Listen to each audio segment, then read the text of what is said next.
రైతుకు సంవత్సరానికి 20,000 రూపాయలు ఇప్పుడిచ్చేది కాకుండా 20,000 వరకు ఇచ్చేట్టుగా తెలుగుదేశం పార్టీ నిర్ణయం చేశాం. రైతే రాజు అవుతాడు.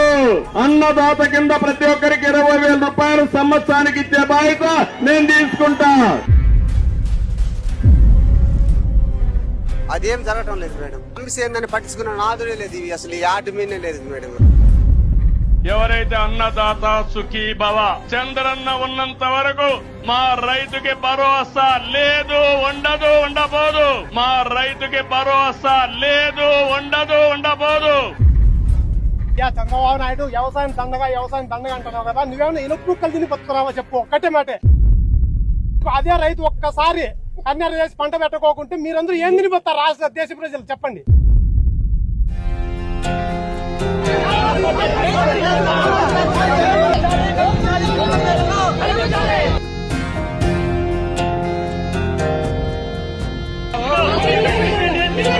ఇల్లేగల గోడలో జరుగుతుంది. కనీసం భారీగా ఎత్తుడు కూలి దింపుడు కూలి భారీ కూలి రావట్లేదా? ఎప్పుడు 10,000 11,000 అమ్మిన కందులు ఇప్పుడు 6,000 అమ్మి 5,000 అమ్మి అసలు అడిగినోడు కూడా లేడు. ఈ రోజు దళారీలు ప్రభుత్వం నిర్వీర్యం చేసి రైతాంగాన్ని ఈ రోజు సర్వనాశనం చేసేటువంటి పరిస్థితికి ఈ రోజు పాలకవర్గాలు తీసుకొచ్చాయి. ఏ రైతన్న ఈ రోజు వచ్చాడా?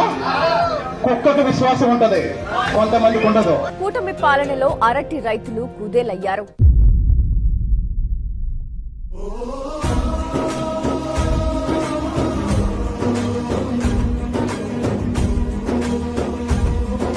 అలా కిందట 26,000 పలికిన రేటు 29,000 రూపాయలు పడిపోయిన పరిస్థితి చూస్తా ఉన్నాం. చాలా పడిపోయిన పరిస్థితులు కనిపిస్తా ఉన్నాయి. మరి రాష్ట్ర ప్రభుత్వం అన్నది రైతులు ఎక్కడ పట్టించుకుంటా ఉంది అని అడుగుతా ఉన్నాం. మిర్చి పంట అయినా అదే పరిస్థితి, ధాన్యం కొనుగోలైనా అదే పరిస్థితి, పెసర పరిస్థితి అదే, శనగల పరిస్థితి అంతే, మినుముల పరిస్థితి అంతే, కందుల పరిస్థితి అంతే. ఏ పంటకు ఈ రోజు కనీస గిట్టుబాటు ధర రాని పరిస్థితి ఈ రోజు రైతున్న వ్యవసాయం చేస్తా ఉన్నారు. ఏమవుతుంది సార్, కళ్ళ మీద నీళ్లు వస్తాయి సార్ వ్యవసాయం చేసుకుంటుంటే.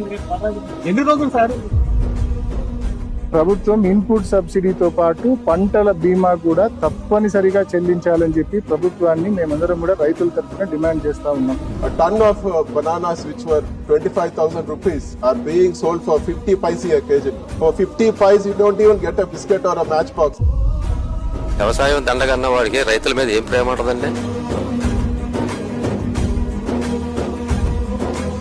ఎందుకు ఈ ప్రభుత్వం ఈ వ్యవసాయం పట్ల రైతాంగం పట్ల ఎందుకు చిన్నచూపు చూస్తుందో అర్థమవుతుంది. ఒకే రోజు ఉమ్మడి అనంతపురం జిల్లాలో 3 రైతులు ఆత్మహత్య చేసుకోవడం రాష్ట్ర వ్యవసాయ రంగ సంక్షోభ పరిస్థితి అర్థం పడుతుంది. వ్యవసాయ రంగంలో ఎంత సంక్షోభం నెలకొని ఉందనంటే వందలాది మంది రైతు కూలీలు ఆత్మహత్యలు చేసుకుంటా ఉన్నారు.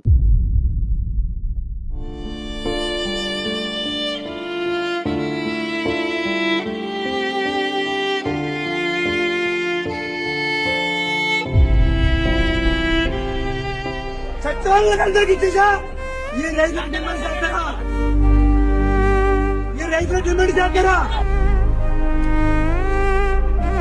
ఆ గవర్నమెంట్ బంధించి చంపిస్తే మాకు బాగుండా. 4 గంటలకు వస్తే 7 గంటలకు ఎత్తున్నాడు. ఉదయం 9 వస్తే 4 ఎత్తున్నాడు. నమస్కారం జరుగుతుంది. ఎరియదలా కలుపుతాడు గవర్నమెంట్ కి. ఎకరం ఉన్న వరకు 5 ఎకరాలు చేసిన బత్తయ్య 40 ఎకరాలు ఉందనుకోండి, ఎకరాలు బత్త ఏళ్ళ పంపించేస్తారండి టాటర్ మీద. మీరు ఎన్నాళ్ళ నుంచి టీడీపీ ఉన్నారండి? టీడీపీ నాకు గుర్తుగా టీడీపీ అంటే. ప్రభుత్వం ఉందా? ముఖ్యమంత్రి ఉన్నాడా? వ్యవసాయ మంత్రి ఉన్నాడా?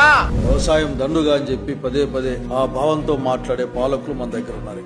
చంద్రబాబు నాయుడు గారు ఎప్పుడు ముఖ్యమంత్రి అయినా సరే ఆయనకి రైతుల మీద గాని లేకపోతే వ్యవసాయ రంగం మీద గాని ఆలోచన చాలా తక్కువగా ఉంటది. వ్యవసాయం తీవ్ర సంక్షోభంలో ఉంది. పండించిన పంటకి గిట్టుబాటు ధర లేకుండా రైతు కుదేలవుతున్నాడు, అప్పులు పాలవుతున్నాడు. రైతాంగాన్ని ఆదుకోవడానికి మార్కెట్ ద్వారా ప్రభుత్వం కొనుగోలు చేయాలనే ఆలోచన సైతం కూడా ఇవాళ లేనటువంటి దౌర్భాగ్యమైనటువంటి పరిస్థితులు ఇవాళ రాష్ట్రంలో చూస్తా ఉన్నాం. కూటమి ప్రభుత్వంలో రైతులకు అడుగడిన కష్టాలు, మామిడి పంటకు గిట్టుబాటు ధర కల్పించాలంటూ రైతులు ఆందోళన బాటపట్టారు. పురుగుల మందులు కూలీలు రాదు ఈ రేట్లలో. మీరేమో చెప్పే రేట్లేమో జరగడం లేదు సార్. ఫ్యాక్టరీలు అందరూ కూడా సిండికేట్ అయిపోయారు సార్.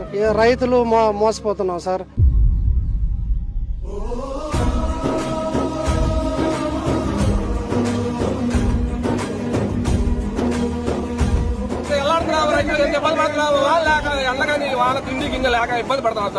యూరియా సప్లైలో ప్రక్షాళన that is your responsibility. Variety మార్చాలి, అక్కడ ఫెయిల్ అవుతుంది.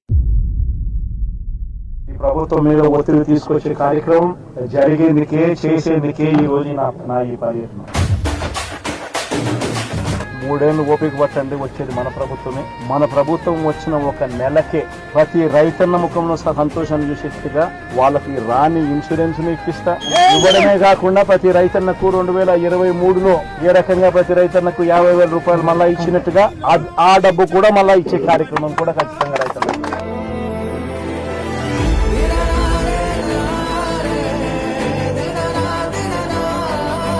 రైతు బాగుంటేనే రాష్ట్రం బాగుంటుందని నమ్మిన ప్రభుత్వం మీ బిడ్డ ప్రభుత్వం.